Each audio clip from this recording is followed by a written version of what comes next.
popular request I get on my YouTube channel is, how do you change a Henry Hoover bag? Well, it's not that difficult. Basically, you've got two clasps on the side which you pull and then release the lid. There's the lid. There we go.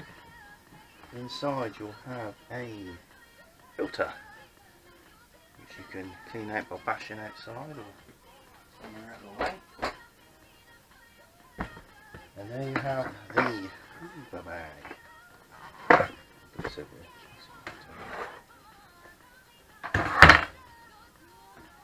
So basically you've got a green bit of plastic on the end of the bag. You pull that off and release the set of bag. There you go, like that. That goes in the trash.